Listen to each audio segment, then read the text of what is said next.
안녕하십니까. 김경국TV 시작하겠습니다. 김건희 여사의 디올 파우치 논란이 연일 입방아에 오르내리고 있습니다. 윤석열 대통령이 조만간 신년 대담을 통해서 논란과 관련한 과정을 설명하고 또 국민들의 이해를 구할 것으로 보이는데, 그런다고 해도 논란이 가라앉을 수 있을지는 아직은 미지수입니다. 사실 김건희 여사의 파우치 논란은 아주 간단합니다. 친북 활동가가 치밀한 계획 아래 국내의 극좌 유튜버와 손잡고 손목시계에 숨긴 몰래카메라로 김건희 여사를 함정에 빠뜨린 것입니다.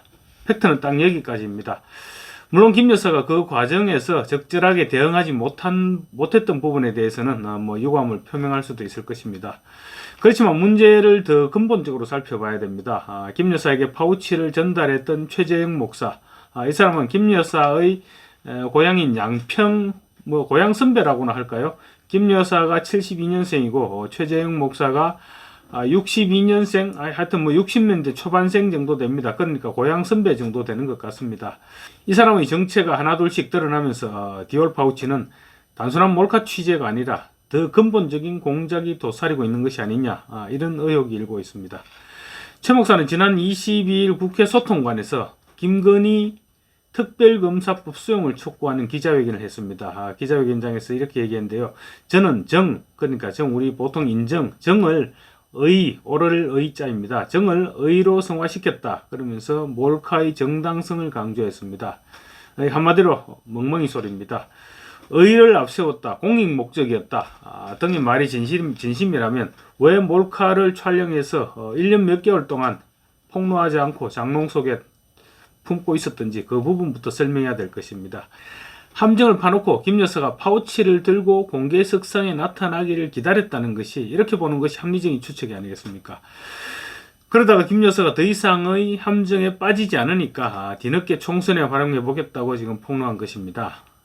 최재형은 우리가 생각했던 것보다는 훨씬 위험한 인물입니다. 그 사람의 전력을 살펴보면 몰카니 디올백이니 이런 것보다 훨씬 중요한 윤석열 정부를 공경에 빠뜨리려는 종북 좌파들의 대남 공작 냄새가 풍겨납니다. 최재형이라는 사람이 어떤 사람인지 그 정체부터 분명히 짚고 넘어가야 됩니다.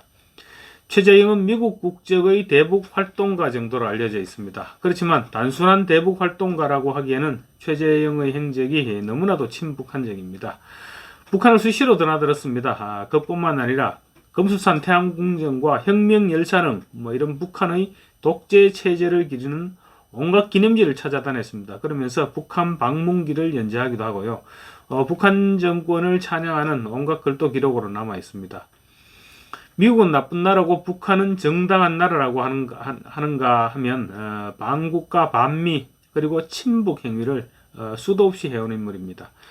최 목사는 30대 중반이던 1995년에 대북 사역 통일운동을 위해서 미국으로 건너갔습니다. 그리고 3년 후인 98년도에는 미국에서 통일운동단체인 NK비전 2020을 설립했습니다.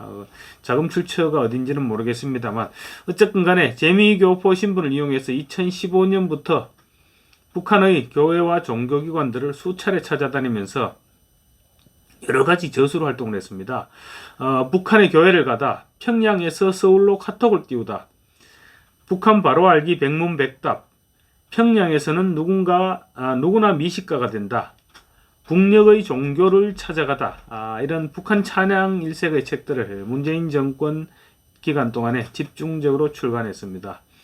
최 목사는 저서에서 북한은 정당한 나라이며 미국을 비롯한 서구가 이를 왜곡하고 있다라고 주장했는가 하면 북한의 실상을 알리는 국내 강연을 열기도 했습니다. 제가 강연을 들어보지는 않았지만 물론 왜곡된 실상이었지 않았을까, 이렇게 생각됩니다. 최 목사는 2018년 6월에 국가보안법 남북교류협력법 위반 혐의로 경찰 수사를 받기도 했습니다. 당시 받았던 혐의는 2013년 7월에 북한 전성절 기념 행사에 참석했고, 또 2014년에는 북한 태양절 행사에 참석했고, 그리고 반국가 단체와의 이메일 통신 등의 혐의를 받았습니다. 그렇지만 2020년도에 문재인 정권에 의해서 모두 무혐의 처분을 받았습니다.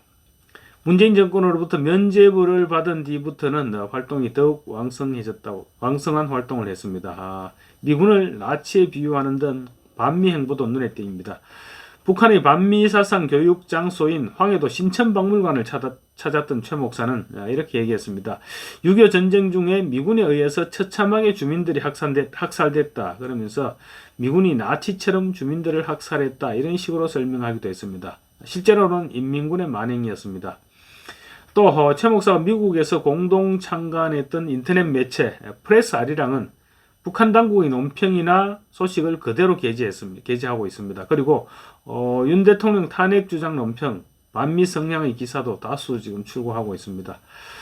영국 주재 북한 공사 출신인 국민의힘 태영호 의원 이렇게 얘기했습니다. 최 목사에 대해서 전형적인 종북 인사다.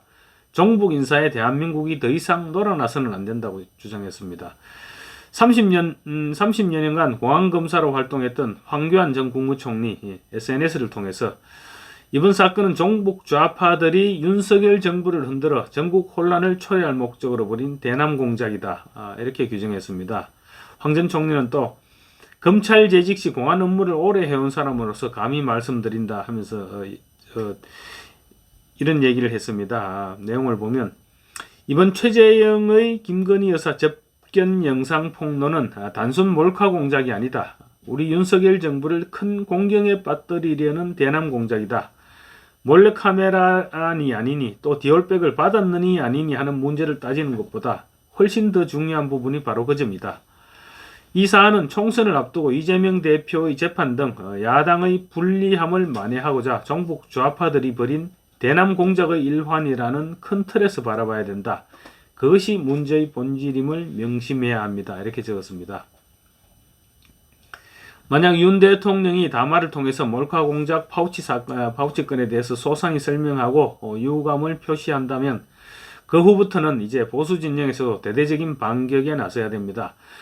300만 원짜리 몰카 공작 파우치가 아니라 문재인 전 대통령의 부인 김정숙 씨가 파리 방문 때 샤넬 사료부터 협찬을 받았지만 지금은 행방이 묘연해진 수천만 원짜리 샤넬 재킷의 행방, 그리고 외유성 해외 출장 이런 부분에 대해서도 이제 진실을 밝혀나가야 할 때입니다. 감사합니다.